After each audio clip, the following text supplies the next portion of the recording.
delivering the sermon that day, and I was hooked. So anyway, here I am. So first and foremost, thank you so much for having me. What I'm going to go through today is what your police department does. I kind of want to give an overview. If you are a pace setter, it's a very similar presentation that I gave, but I'm going to close it up with how I conduct myself with faith in my leadership here with the Dunwoody Police Department. So first off, our mission is to protect life and property by upholding the law through fair and impartial policing while being a trusted partner with our community in order to reduce crime and create a safer government. We cannot do it without all of you. And, you know, crime is down. It went down from last year to this year. We are growing as a police department. I'm going to talk about our numbers and the staffing levels where I want us to get, because in my opinion, we are way understaffed. I kind of compare ourselves to Alpharetta, kind of same demographics. We've got a mall, interstate, etc. But that's it. Our job is to reduce crime and make sure that all of you are protected. Our vision is we aspire to be a leader in providing exceptional police services to our citizens while providing a work environment where our staff is valued, supported, and thrives. And if any of you know about the law enforcement profession, it's not a very popular profession. It hasn't been. Ever since George Floyd happened, you know, that was a tarnish on our badge. One individual makes an act that all of us condemned. Okay, we did not. That is not how we police here in Georgia, and that is how 99% of law enforcement. That's not the way we police. But it puts a tarnish on our badge. We have to make sure that we continue to build those partnerships and trust with our community. We do that here at Dunwoody. But you got to look at it is how we value our staff. You know, I do my best to try to take care of our staff, to make sure that they take care of you. And retention. I'm going to talk about recruitment and retention, which is so challenging right now in the field of law enforcement. So here's our values: service, integrity, courage, professionalism, respect, and teamwork. And our motto is ready to protect, proud to serve. You'll see that on the bottom of our cars. We mean it wholeheartedly. And the I word that's up there, it's all about integrity. If any of my staff, including myself, if you ever lose that little bit of integrity, we don't need to be in this profession. So I take that to heart. Transparency. So one thing I don't want to do, you know, we have open records, you know, Freedom of Information Act. We do a lot of transparency and data sharing. You go to our website, we have a page dedicated just to that. You're gonna know how many citations we write, how many complaints we get, which ones are founded, which ones are not founded. There's nothing that we're gonna hide in this police department. Citations, who we write citations to, whether it's gender, race, you'll know everything that we do here in the police department. I'm working on finishing up our annual reports, hoping to get the 2024 annual report on there to show you what we did last year. Crime has gone down and our staffing has gone up, and of course that's going to contribute to the reason why that crime is down. So here's some of the information provided: value statement, demographics, our police manual. You can find every single policy, you name it, it's going to be in there. Our annual reports, use of force reports. It's going to show you what use of force we use while we're out there dealing with suspects. Everything from whether it's the use of our firearm or whether it's just a leg sweep when we take them down. Complaint data, we get a lot of complaints. 99% are pretty much unfounded. What protects us? Body cams. You know, and a lot of them are just, you know, they're just upset that they got a citation. My first question was, were they professional? Okay, the citations would go through the court, but were the officers professional? That is the one thing that I want to make sure, is that we're providing a good service and that we're not being rude. Crime data, statistical profile, overdose deaths. I was in line with Kathy before breakfast, and we were talking about Narcan. Our overdoses have actually gone down these past few months. I don't remember our last Narcan deployment. It's been a few months, which is fantastic. One thing we hate to do, but you know what, we're all equipped. So we have AEDs, Narcans, choking devices. We have a big red bag, and we're all trained on just administering that initial first aid. But our Narcan deployments have gone down, which is great. Arrest data, citation data, any type of pursuits that we may have within the city, and then our police to citizen portal. Our police to citizen portal is open to all of you. Basically, what it is, you can pull up any report that you want to see. Hey, what did Dunwoody Police Department do last night? Oh, they arrested somebody for shoplifting, which is our number one crime. So here's our structure. Right now, when we're fully staffed, we have 68 sworn officers. We could use 100. And I'm just being blunt because Alpharetta has over 100, and I associate it with index crimes per officer.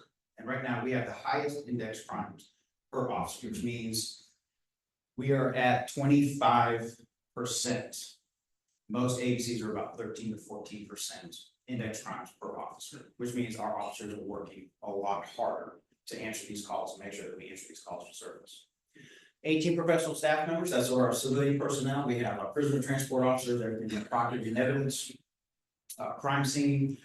We have our front desk personnel that is the face of Dunwoody that deal with individuals coming in, whether to make bonds, pick up police reports, etc. We have a traffic enforcement unit, we call it STEP.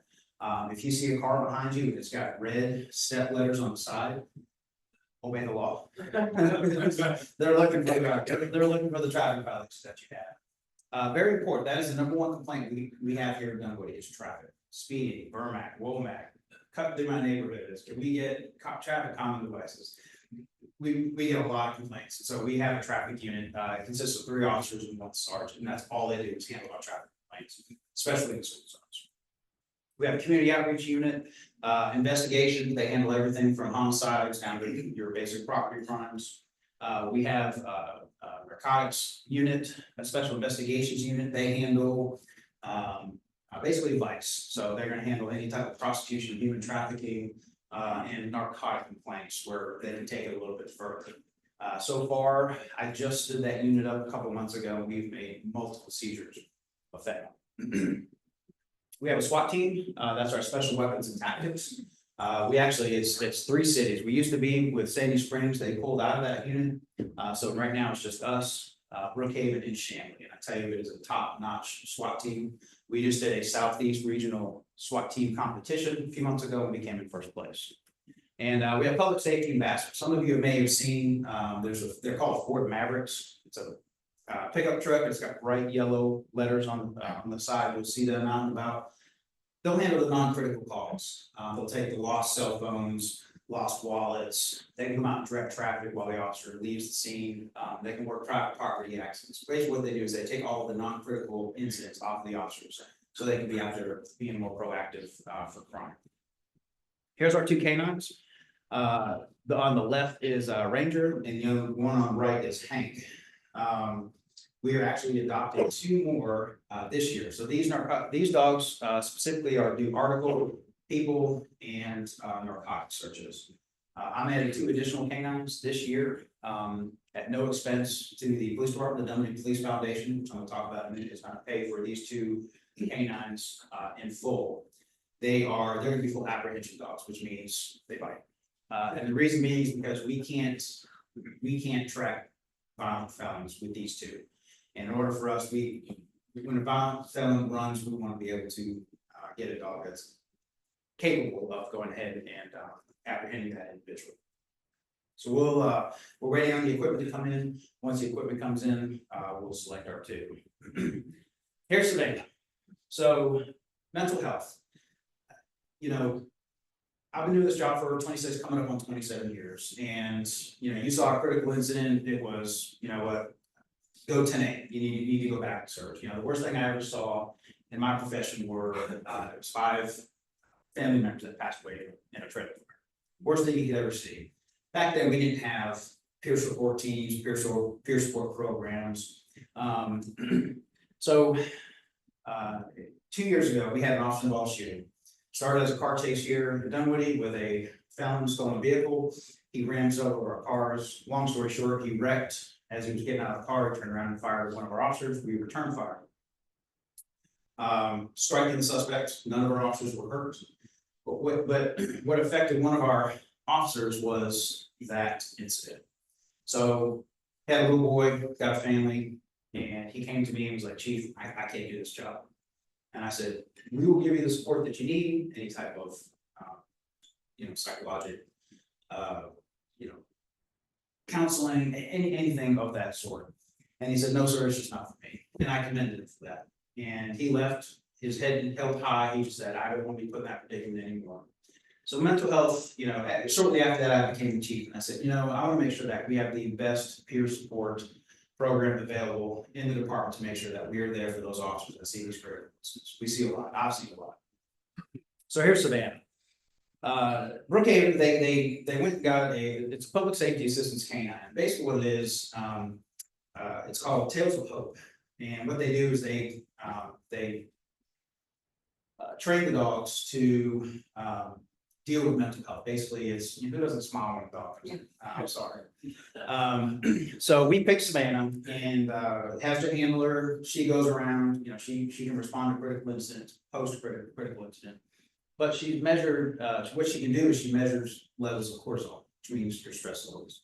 So she can go into a room, pick out who's stressed, and attend to that individual. Why she's in my office every day, I don't know. But she is a fantastic liaison partner. And so what Eric does, he goes around to each roll call to make sure. If you all remember the Roswell officer that was shot and killed a few months ago, I attended his funeral. His wife teaches here in Dunwoody, and Savannah has visited her several times. All right, crime overall. These are kind of older stats. I haven't gotten them for the first part of the year, but basically overall crime is down. Part one crimes, that's a lot of your violent crimes, your thefts, larceny, stuff like that. Gun violence is up. However, and what I mean by gun violence, we don't have a lot of shootings. The last shooting we had was last year, and it was murder-suicide. But gun violence is aggravated assault. So I take out a gun, I point at you, it's an aggravated assault, that's gun violence. Two things I'm going to talk about technology in just a minute, but we have gunshot detection systems now installed. We have them at the mall, we have them down in our PID areas. So somebody fires a pistol, it'll pinpoint exactly where they fire that weapon from. So we have them over at the mall. We had a shooting at the mall the other day. It was somebody shooting in the air. We were able to go right to the scene, locate the individual, took them into custody. Technology is amazing. Arrests are down. That's because staffing has been down. DUI arrests are down. Shoplifting, we were getting hammered. Even with Walmart closed, we're getting hammered with shoplifting. Last year was the highest year we've had. We had 960 something incidents, but we had them all. So there you go. And one person arrests are down. So here's our real-time crime center. We just got this up and running last year. And you want to talk about technology. It can do amazing things. So we have in Dunwoody what we call license plate readers. We have gunshot detection. We actually have a drone on our roof now that the officer or supervisor that is at the scene can just hit launch drone. The drone will launch, it'll come over to the scene and hover, and then we can take over and look at what we need to, at the scene. When the battery gets low, it goes back by itself, it lands, the machine changes out the battery, it launches, it comes right back to the scene. We use helicopters anymore, forget that. So Flock is, they're locally here. Two Georgia Tech grads came up with an idea of, hey, let's get license plate readers. You're going to see them all over the city. So basically, it's a black pole with a solar panel and it's got a camera on it. What it does is it captures your tag. It doesn't really capture your tag. What it looks for is what we call a hot list. So if you are wanted, you have expired tag, you have the car stolen, the tag is stolen. That's the only time it's going to alert us. And it's only in the public right of way, so it's not gathering any information. I get a lot of questions about that. It's not gathering information that we're not supposed to have. It's only used for investigative purposes. But we have 82 of those license plate readers around the city. We have 26 Condor. They're pan tilt zoom cameras that are around the city. We have a lot of them in our parks. We have gunshot detection, which I talked about. The Flock OS, that's the actual system that we have in our real-time crime center that breaks everything and pulls everything in together. And then we have Flock 911. So Flock 911. When the 911 call comes in, we can hear it as it's going to our dispatch center. So we're actually, if we have our crime center staffed, we can hear the crime or the call coming in. We can actually dispatch an officer before the dispatcher. And a lot of times we can get assets on scene when it comes in. And also if it comes in and it's a different language, it'll translate it and put it across our real-time crime center. So any language. So they can come in and Farsi, and it's going to come in across the bottom of our screen. It's going to tell us what it is. So we can actually translate for the officer as they're heading towards the scene. So when I started, I had a notepad, no computer, no cameras. I think it was have you ever heard the press hard 5 copies, you know? Yeah. That's no more. Everything now is through our flock system now. It's fantastic. So that right there shows you all the cameras. So the officers have got so good. So if we have somebody that committed a murder and murder suspect, it'll pop up on the tag. The officers are so good, they can actually pinpoint when it's gonna hit on the next camera. So we can tell what direction they're going. We can close in on and make the arrest. So recruitment and retention. I remember I had told all of you that this job right now is so hard to recruit and retain your people. You know, who wants to work weekends? Who wants to work 12-hour shifts? Who wants to work overnights? You know, this profession is a calling now. And you know, when I first started, I wanted a job that I could do something different every day. And for 26 years, I have done something different every single day. So we try to make incentives. Right now, we have $15,000 sign-on bonus. Believe it or not, we still don't get a lot of people to apply with us. Right now, we have enough in background. We're probably going to be fully staffed, hopefully by the end of next month, which is a significant milestone for most police departments. I think Sandy Springs is the only other agency right now that is fully staffed. They pay a little bit more than us, but our benefits are better. So it kind of balances us out. Because right now, all police departments we're recruiting from the same pool of officers. And we're not seeing as many non-sworn candidates, meaning the ones that are presented to the academy. We're just not seeing that anymore. Here's our starting pay. When I started, I think my annual salary was $25,000, $25,700. Now, if I started now, my 10 years experience and a master's degree, I can start at 83. So we tried to, you know, we tried to put in years of service. We want to bring that talent, those individuals, those officers with experience to bring into our department, which we have. We just hired an Atlanta officer and 2 Athens Clark County officers, and they start next week. So that's bringing our numbers up. And then we've got about 6 more in background. So hopefully we're going to be fully staffed. It's just going to provide better service to all of you. Community engagement. We are a community-oriented police department. Officer Hernandez, you may see her around. She's fantastic, and she does such a great job. It's a 2-person unit, and she probably does the work of 4. But due to staffing levels, we've only had her in there at this time. So we do a lot of community programs and classes. We have a neighborhood watch program, Lock Take Hive. That's just you'll see a lot of those signs if you go to our restaurants. Entering autos are notorious for this area. Please don't leave your valuables in your car. Child safety seat program. We have a police cadet program. Volunteer opportunities, bailiffs, citizens on patrol. There's my recruiting platform here for if you all want to help us out. We do have a Citizens Police Academy. We try to put on 2 a year. Depends if we can get those classes filled. Basically, it's about an 8-week program. On Tuesday nights, you come in. We're just going to show you everything that we do. We take you to the jail. We bring you to the 911 center. We show you our real-time crime center, our drones, everything. It's very informative, and we receive nothing but positive feedback on those courses. Pizza with the Police, that was huge. We did one in Brook Run, a few months ago. Great turnout. It's just a way for us to connect with our community. Coffee with a Cop, we do it in various coffee shops around the city. I think Cremo was the last one we did, and I know we got one coming up. I just don't know if I forgot where it's at. And we do Christmas for Kids. We call it CFK. We do it every year. It grows every year.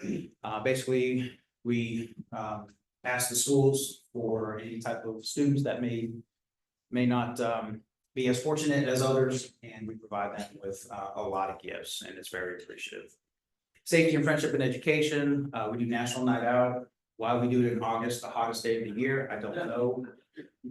We have ride-on programs. Anybody in here, you're more than welcome to come ride with one of our officers, day shift, night shift. We do the Griffin Project. Sergeant Chief, his son has autism, so we go to the schools that have special needs, and we go and sit with them. So in case we have to counter them out in public, they're going to feel a little bit more comfortable with us. It's a great program. We are AED CPR certified. We give it out to the public as well. Situational awareness class, civilian response to active shooter events. Those get, we get a lot of requests when we see that happen across our nation. But we give those classes pretty regularly. Mental health first aid, death by overdose. We give a presentation on that to show you what's out here in our community. And we just participated in Law Enforcement Torch Run. That's my passion, is Special Olympics. I'm a member of the Rotary Club here in Dunwoody, and I like to do anything that's related to special Olympics. I've done it ever since I started my law enforcement career. These are a couple of classes that we have going on. That's Lieutenant Clifton giving one of the craze classes, that's civilian response to active shooter events. That's the pole plunge for, that's me, Shaggy. But we do the pole plunge every year at Ackworth Beach, and it's a money to raise. It's a way for us to raise money for Special Olympics. We do a teen police academy. So if you have kids, grandkids that are teenagers, we do it. It's 1 week during the summer. Sergeant Sela, you'll see him on the right, does a fantastic job. Same thing as the Citizen Police Academy. We just do it in 5 days. We show them what we do. They absolutely love it. So if you're interested, we'll be doing it again this summer. Here's our national night out, just meeting with the public. It rains every year. I don't, the typical August weather, give it 10 minutes and it'll go away. The Dunwoody Police Foundation, they formed several years ago. It is a 501c3. They do a fantastic job. Basically, they, raise money for us. And if there's a need that we have in the department that we didn't budget for, we can reach out to them. Perfect example is we got I heard on WSB, Ackworth saves a choking child with a choking device. And I was like, wow, we could use one of those in our vehicle. So we went to the Dunwoody Police Foundation. It was about $5 grand. They purchased one, and no kidding, the next week we saved a child. And Sergeant Trey Nelson responded to the scene. A child was eating peanut butter and crackers, clogged, blue. He pulled out the anti-choking device and saved the child's life. We actually honored him at he got the Officer of the Year for the BFW, and then the state BFW honored him as the Officer of the Year for the state for saving that child's life. So it just shows you that, what goes on behind the scenes and what they do for us. We've actually saved 2 lives with that device. So our training. I'm real big on training. I want to make sure that officers are ready to handle, I can't say anything thrown their way, but to better prepare them for all the scenarios that we have. This week, right now, we're in firearms. Wish me luck. I qualified on Friday. We do firearms twice a year. We do a spring firearms and a fall firearms, and we do a lot of force-on-force training, ammunitions, little paint pellets. They sting, makes us find cover. But we have a hefty travel training budget. We send our officers to these conferences, use of force conferences, homicide conferences. I mean, you name it. ILFE, that's the International Association of Law Enforcement Firearms Instructors, International Association of Chiefs of Police, Police Executive Research Forum, Use of Force, and Force Science. Advanced and intermediate certifications, accident reconstruction, investigation courses. We want to make sure we're a full service agency. We investigate our own homicides. We investigate our own traffic fatalities. Everything we do in-house. We don't ask anybody to help us do anything. We want to make sure that we're full service and providing the highest level of service for this community. And leadership development. So command staff, that's majors and above. I require them to attend one of those courses, the FBI National Academy, Senior Police Institute, or a command and staff course. I want to make sure that although I'm chief now, I don't stop training. You still need to keep going with that executive level type training. However, we do focus on our officers to make sure that we want to make sure that they're happy with their career path and that they get the appropriate training that they can. Command College is a great course. We were sending one at a time. I'm doubling them up now because it's a 2-year course. Once you're done, you obtain your master's degree. I'm trying to focus on my middle management. I'm not going to be here forever, but I'm trying to create that succession planning for when I eventually do retire. And then we do have our supervision management course through the Georgia Public Safety Training Center, which teaches them management. The stuff we see, our sergeants is probably the most important rank that's in our department because, when I'm at home asleep, they're the chief of police. They're the ones showing up on those critical incidents, making those critical decisions before, other supervisors show up and take over the scene.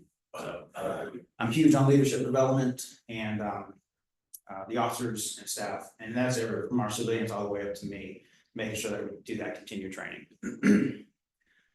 So faith and leadership. I kind of wanted to wrap up my speech with kind of how I, with my own faith, like I said, I've been a member of this church now for several months. Absolutely love it here. And they've just been a great partner with our police department, and it's so appreciative.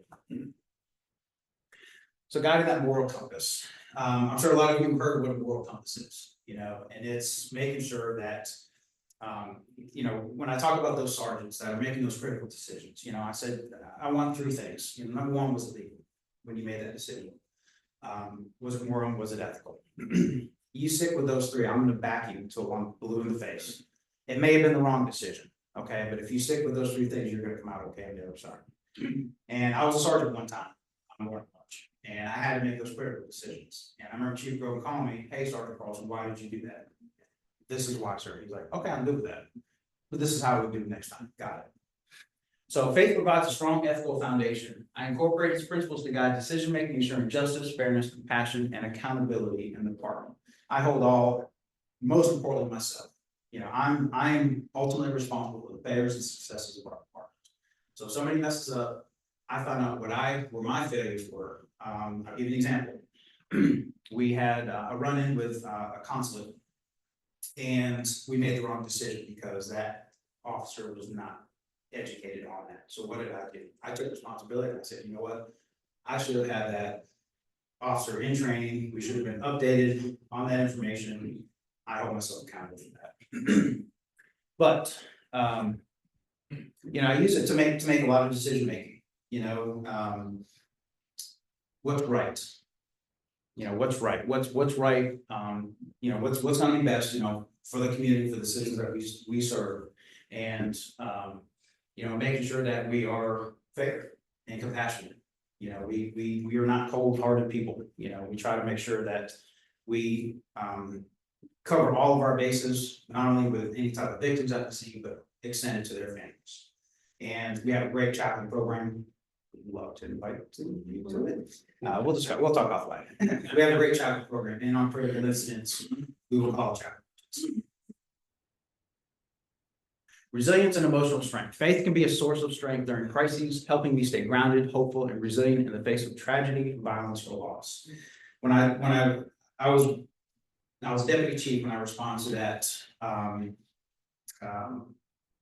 officer ball shooting that we had that ended up in Brookhaven. First thing I do is I separate all the officers. So I'm like, don't talk to each other. Not being mean, but you don't want them to start comparing stories because everybody sees everything different. But I pull them aside and say, here's what to expect.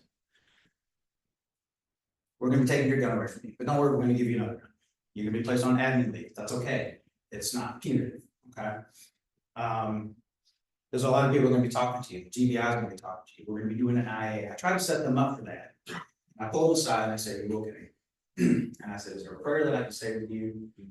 Is there somebody here that I can call that can come and comfort you?" And the one officer that we lost, that didn't come back from it, I saw it in his face. And I said, his name was Joe. I said, "John, are you okay?" And he's like, "No, Chief, I'm not." I said, "Let's say a quick prayer." And he's like, "How about that?" Said a quick prayer, got him off the scene because I don't want him to be around here. There's still the smell of gunpowder, shell casings everywhere. We got ambulances on scene. We're treating the victim. Victim survives. Sorry, suspect survives. We were the victims. But you know what? It kept my resilience. It kept me. I'm here. I didn't want to get emotional. I could see it in his face. So that's what keeps me strong. My faith keeps me strong, especially in any type of tragedy like that. A lot of violence. That's not something I've never had to fire my weapon in 26 years. I'm afraid that I never have to. Am I ready? Yes. Leadership and servant mentality. Servant leadership, putting others' needs first and leading with humility. A faith-driven leader will prioritize community needs, officer well-being, and restorative practices over strict punitive measures. And I do. We have to hold our officers accountable. We have policies and procedures in place. I told you we can go look at our policies. It's a book this thick if you print it out. But we need something to follow. And I take everything into account. If I have to discipline somebody, I take into account. Are you okay? Is everything at home okay? The first thing I tell officers, or when I interview them before I hire them, I say, we always put family first. Your family is first. If you are in a hardship, we will make sure, we will adjust your schedule to make sure. I can't get my kids picked up on time. Okay, well, what can we do on these days that you have to pick up your kids? My spouse and I are having troubles. Okay, what can we do? We have a great, I talked about my peer support program. We have an employee assistance program through the city. There are so many ways that we can help these officers. And prioritizing community needs. A lot of churches here in Boston, guys, I have spoken to a lot of them. I tell you, we have a great connection with all of our churches and synagogues here. We have one mosque. We talk with all of them. We take threats obviously very seriously. And make sure that we are there for them. We do site surveys, in other words, security site surveys. We do that for, I think we've done it for just about every church and synagogue here in the city of Dunwoody. And that's obviously something that we would be happy to do anytime. Accountability and integrity. Faith can act as an internal system of accountability. I might feel spiritually obligated to uphold justice, not just legally, but morally avoiding corruption, favoritism, or abuse of power. One thing you'll never see in this department is any of that. Abuse of power, corruption. We hold our officers accountable. We have to check. We have to do random checks with body cameras. The reports are seen all the way up to the deputy chief. We hold our officers accountable. We make sure they are doing what they're supposed to be doing each and every day. And if they are not, we will correct it. Building trust with the community. When I share and respect the faith traditions of the community, I hope to build deeper connections, especially in areas where religion plays a central cultural role. This can foster collaboration, trust, and open communication. We have a very high Jewish community here. You know, we have Marcus Jewish Community Center, synagogues.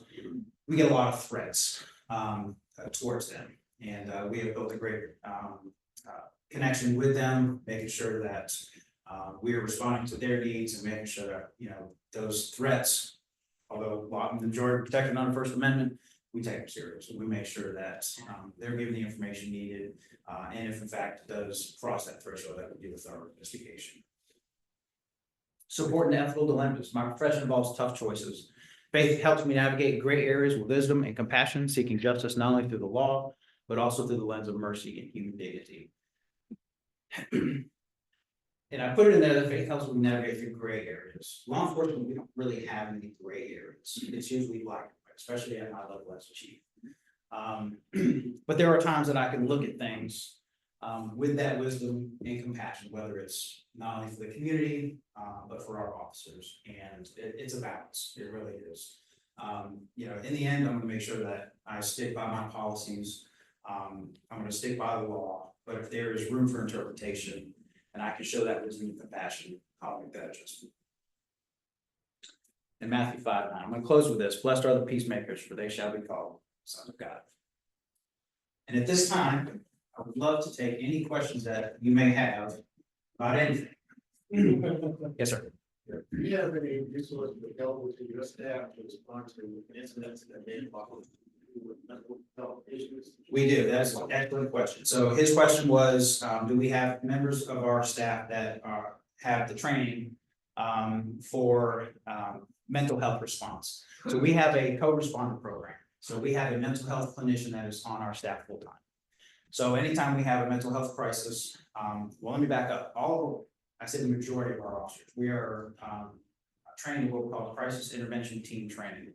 It's a 40-hour course. I've taken it. We also take an 8-hour mental health course, which all of our officers are taking. So we're slowly getting, I want to be at 100%.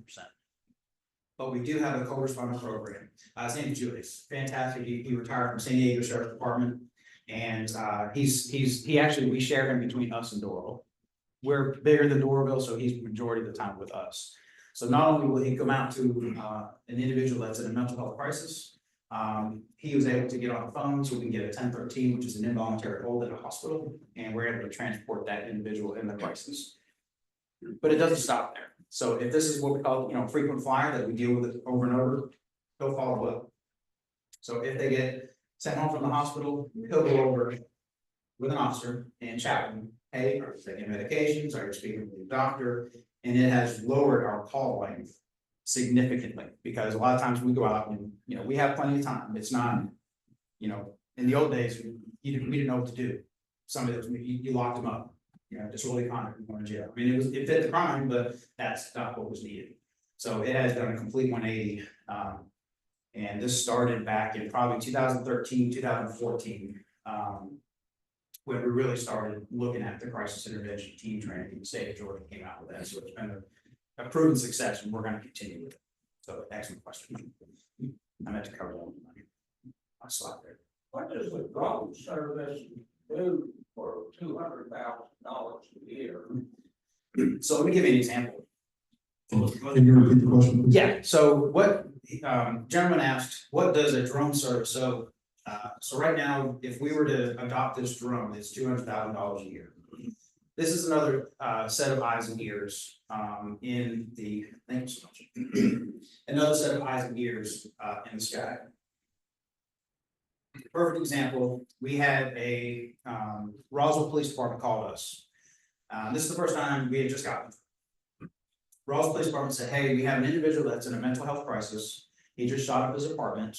He's in this color Jeep and we're pinging his phone in this area. It was over there at the Ashford Lawn area. So we deployed officers over there and launched the drone. When we got there, we found the Jeep and said, okay, he's here. And as we launched the drone, we actually launched it from our real-time crime center. We found him. So the drone, it can zoom in 1,000 yards away. Zoomed in, we were told that he had a tattoo on his neck. We were able to zoom in, see the tattoo on his neck, and saw that he had a phone in his hands. We knew he wasn't armed. We didn't know if he was in his waistband or anything like that. And what we were able to do is we were able to guide our officers in. We walked up right up behind him, grabbed him, put him in handcuffs. We found the gun. He had left it in his Jeep, but we had, instead of us coming out with shields, firearms, M4s, in a public area, we were able to safely take him into custody. So what we can do with this drone is deploy it ahead of the officers. We have been able to cancel calls for these officers. Perfect example was there's a tire in the middle of 285. Well, that's going to take 2 to 3 units. So they start heading that way. The drone's already up. We saw it. We said, nope, it's in Sandy Springs. Call them. We put our 3 units right back into service. We had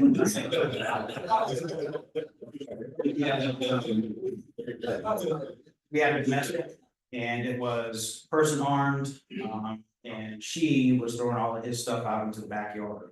We were able to go over there and determine that it's not our jurisdiction, it was another. And I could go on and on. No, I'm just wondering why that costs $200,000 a year.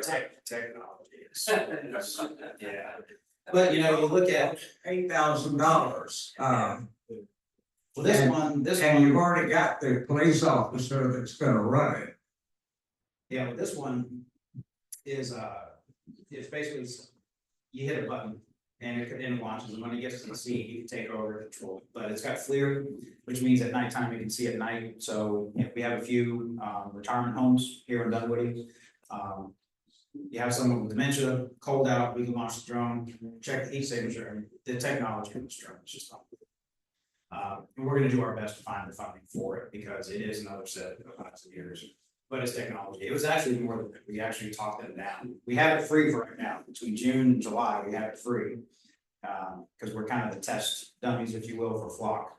And the last 6 months, it was just approved last night in council for 100,000. So they're leasing it. We are leasing. Correct. Maybe we'll. Yes, sir. So, you know, we're seeing a lot of the news about immigration and enforcement. Are you guys having to work with the feds at all? Have you seen any uptick in that manner? No, not at all. So, good question. The only time we get involved with that, so we are, I met the assistant special agent in charge of that unit that covers our area. The only time we are dealing with ICE is if we encounter someone, and when we run them, we get an alert through our GCIC, or Georgia Crime Information Center, or our National Crime Information Center that says, hey, you need to call ICE on this individual. But we are not conducting any type of ICE enforcement. Okay, Chief, thanks for being here this morning. What's the single biggest challenge crime-wise that the department faces besides the shoplifting? So right now, probably our biggest is between entering autos and stolen cars. And the entering autos, what they're looking for are guns. So yeah, I mean, you can get the computers and stuff like that. We're not really seeing a big uptick in that. It's usually kids, teenagers, going from restaurant to restaurant, looking for guns. And what they do is when they jump in the car, they're called door flippers. A lot of them they're not even busting out the windows. They're just checking to make sure if the door's unlocked. If the door's unlocked, especially in your neighborhood, they sit in there, hit the brake, and then hit the start button. If it starts, they steal your car, and then you left your fob in the car. So that's what we're seeing a lot of. They'll steal the car, they'll go do multiple break-ins, and then we'll find the car usually abandoned. Another part of the crime that we're seeing is kind of behind the scenes is fraud. And right now I'm working with our communications director. We're trying to get education out into the public. And when I say fraud, I mean, it's hundreds of thousands of dollars per individual that we're seeing. And usually it's through crypto, and they call it pig butchery. If you want to Google it later, basically what they do is they groom this person, fatten them up, get all the money that they can. They create these fake crypto accounts, and they think they're getting the ultimate return of, oh my gosh, I invested 25 and it's already up to 35. Okay, well, I'm gonna invest another 20 grand. They make it look so believable, and then they goes and their money is gone. We can't retrieve that money. We can try to look for the actor behind the scenes, usually overseas. And it's sad. So we're trying to get more education out to the public. Fraud is just running rampant right now. It's not, drug draw is gonna be a problem. It's not the big drug dealers. A lot of the drug dealers have turned to fraud now because it's such easy behind the scenes work, and they just groom these individuals to give up their life savings. And I said life savings. We had a lady go to the bank because she was gonna pull out a second loan on her house, and thank God the bank teller was like, man, you need to stop, you're being, wiped out her total savings, and then she was able to save her house. So those are the top crimes that we have. Not a lot of violent crime here, though. Not a lot of violent crime.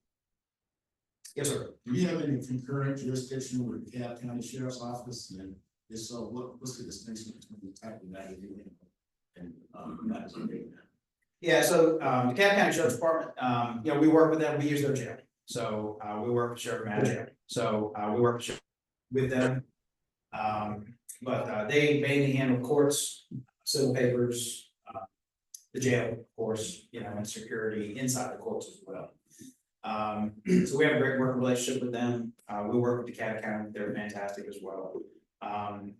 We do have memorandums of understanding, MOUs with Brookhaven and Shanley, because we do have our SWAT team with them, so we can handle any type of serious incidents in those jurisdictions. So basically what it is, a lot of our officers get deputized through the Sheriff's Department so we can handle other calls and jurisdictions.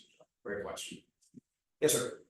Mike, how much activity do you have for people like me that have cars parked outside because we don't have enough garage space?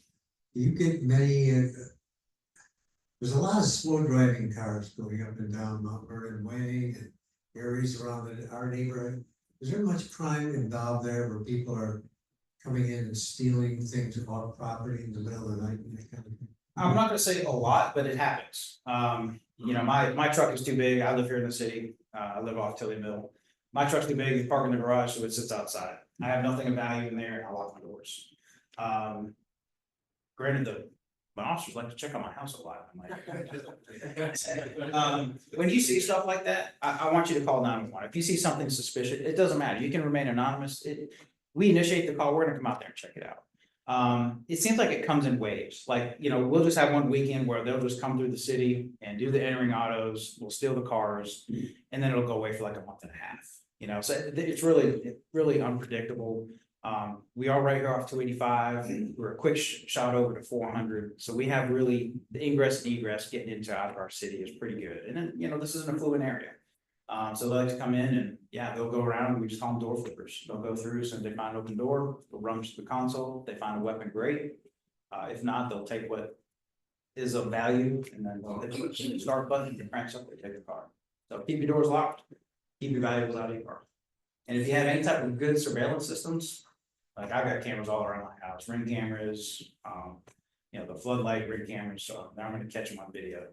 But a lot of these crimes that we do solve are with our flock camera system. So you can say, hey, Mike, I saw this green Toyota at such and such a time. We'll pull up, we can do a search through AI, put up just green Toyota, and we'll get a hit, a tag, as long as they hit swap tag. But usually that's how we can solve the crimes. So, great question. Your cameras don't address any kind of traffic violation, like a speed, somebody going through a four-way stop at 50 miles an hour. No, we have to be there. We did look at going through, and it's still in legislation, I doubt it's gonna pass, but we were looking at getting speed cameras in school zones. And it looks like it's not gonna pass. You know, and there's so much controversy about it, you know, oh, it's a revenue generator. No, it's just more eyes and ears doing enforcement. In there, we don't have to cover, you know, those school zones because that is our most precious resource. We don't want them getting hit. No, we don't have anything automated that will write speed tickets. We don't have red light candy or anything like that here in the city. Mike, to follow up on that, I was gonna ask about safe routes to schools, and then also how else do you get involved with our schools and our youth? So we do walk to school day. Wow. The schools are not our jurisdiction, so any type of interaction we have with them, we go through the school resource officers. So our Griffin projects, we deal with them, any ones with special needs. We do the walk to school with the students. I know Kingsley does it. I've done several, and I know they do them periodically, but we get involved with the schools out, just because it's, you know, they're starting usually at St. Luke's and then they'll walk down, and we like to get out there with our best and just kind of interact with kids. Stuff like that, and so, you know, we try to interact as much as we can, but we leave it up to the school resource officers, we don't want to step on their toes. So if there's an incident, yeah, critical incident especially, we have key cards, so every officer, including myself, it's in my car, we can access the school if there's an incident going on. But any type of incident that happens on school grounds, they investigate. Yes, sir. When you deal with people, sometimes you deal with people who can speak English or understand English. Do you hire officers with some second language? Yeah, so we, what I'm looking at is, we have a lot of Spanish speaking officers, we have German speaking officers. We have Vietnamese speaking officers, and what I'm looking at is creating an incentive, a pay incentive for having that second language as well. But so Axon, we were looking at Axon is our body camera system, and right now we are looking at upgrading our body cameras that will translate for us. So we can actually speak. If you want to speak to me in German, I don't speak German. You can speak into my camera and at the same time, it'll translate what you're saying. If we don't have that, we're looking at upgrading that in 26, but once again, money, technology, it's gonna cost money. Our Flock 911 system, if you call 911, it'll translate, it'll do that now. If not, we have what we call a language line. So I call a phone number on my phone, you can speak German, it'll translate it for me. So there's ways you. Yes, sir. Yes, I got two questions. I'm only allowed one. I'm sorry. I'm trying to do something parallel, let it, no. Anyway, as far as the vehicles being left outside of our homes, is there a tracking or trace applications or process that you can recommend that we probably will put in our vehicles that if an event and it does get stolen, we can trace the traffic? Just a simple air tag. That you get used, yeah, and a lot of the vehicles now, you know, the newer vehicles, they come with OnStar as well. So my truck's got OnStar, so I don't have an Apple AirTag on that, but yeah, there's several things. We used to have what was it called? LoJack, that's what it was. Yeah, it's LoJack for the longest time. That's kind of gone away just because technology has been advanced in the car, so they can track them. I was just kidding. Do you have a second question? Yeah, the $50,000 bonus, was that just for the police officer or anybody that's in the? Yeah, sworn personnel. Okay. Yeah, sworn personnel, just because, you know, they're the ones that got to call the best every day and go out there. So yeah, those are the hardest ones that we're having hired right now. We have a public safety ambassador opening, and we got a ton of applications. You have a lot of people that enjoy that kind of work. Yes, sir. Do you encourage 911 non-emergency calls for things that look suspicious, you see in the neighborhood and whatnot? So his question was, before we got the mic, was, do we encourage 911 for any type of suspicious activity? Yeah. I stay away from the non-emergency number, because when you call the front, all it's gonna do is get to the front desk, our police service rep, she's gonna go, well, let me transfer you to 911. So just call 911, whether it's an emergency or not. They're gonna call and say, what's the nature of your emergency? Just tell them, non-emergency, this is where I'm at. And say, hey, this is what I got, there's a car, I don't recognize, and you all live in your neighborhood. It's like, I know which cars belong in my neighborhood. If I see something suspicious, you know, or I confront myself, but, you know, I want you to call 911, because it's gotta be recorded anyway. We want them to come to the dispatch. We wanna be able to hear it come through our real-time crime center, and it creates a log. So yeah, anything suspicious, just call 911. Yes, sir. When you talk about technology, I've seen several articles about a smart 911 system. Is that something that Dunwoody supports? Absolutely. So, Smart 911, it's a great tool. It's actually through, so we use Chattahoochee Communications. We share 911 center, it's us, Brookhaven, Johns Creek, and Sandy Springs. So they honor Smart 911. I even signed up for Smart 911. Basically what it is, you log in, you create your account, and what it does is it registers your phone number. Because when you dial 911, especially if you're like on Dunwoody Club, you're probably gonna hit off the Gwinnett Tower, or you may hit off the Fulton Tower. If you, so when they call, you may get to Gwinnett 911, not to Chattahoochee, Chattahoochee. So when you register your phone number, it's associated with your address. When you call, it's gonna pop up, hey, this is so-and-so, and this is his address. Now, I may not be there, but you can put in there any type of medical issues you may have, if you have big dogs at your house, if you have, you're hard of hearing, if you have vision, you're visually impaired. Several things, and so what it does, when you call 911, all of your information is gonna pop up. So they're gonna know, hey, Mike Carlson lives on Coldstream Drive. And, he has no pets, he's, usually there's a black truck in the driveway, so it kind of gives you options. So I encourage it, for y'all to look into it. It's safe, all your information is protected. But looking into that, because, when you do 911, most people don't have a landline anymore, it's all cell phones, and you're gonna bounce off the closest tower, so you may get Gwinnett, and you're like, no, I'm over here at Dunwoody, it'll take a second to transfer, so, yeah. That's available in every jurisdiction. Not every jurisdiction, but it is here in Dunwoody, so just check where you're at.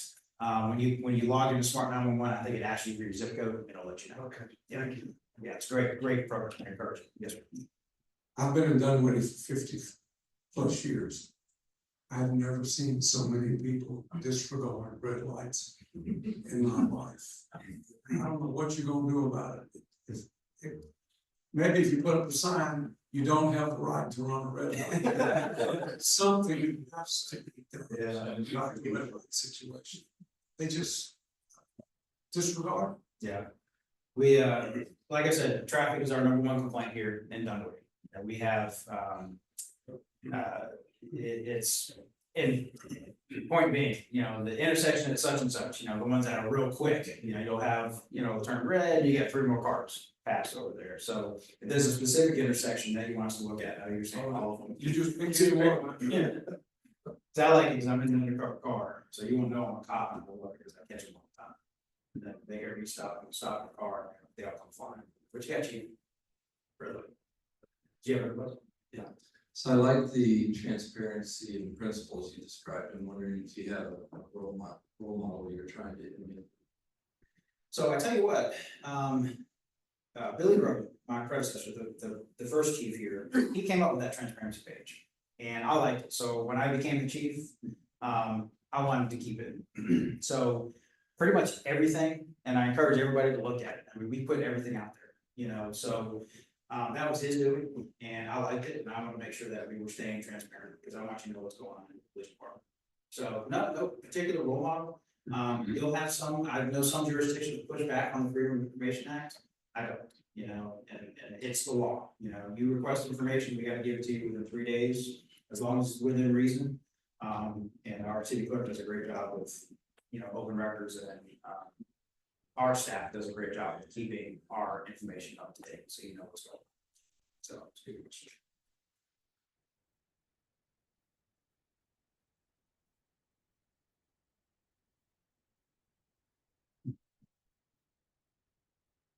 Any other questions? No. Well, if there's no more questions. Once again, truly honored not only to be a member of this church. Eric, Kathy, thank you so much for having me here. I love this community, I love it so much. I just haven't been here 50 years. I've been here 5 months, I think, as a Dunwoody resident, but I chose to move here because I wanted to live in the community. And I'm hoping, and I know our staff is providing the best law enforcement services that we can to this city. I hold them accountable, but most importantly, I hold myself accountable. And I truly honored to be here and speak in front of you today. I appreciate all the questions. I'm gonna stick around if you, I know some of you may have to work, whatever you've got plans, I'll stick around if you wanna ask me any questions. But once again, truly honored to be here. Thank you so much for the hospitality, and thank you for letting me be a member of this great community.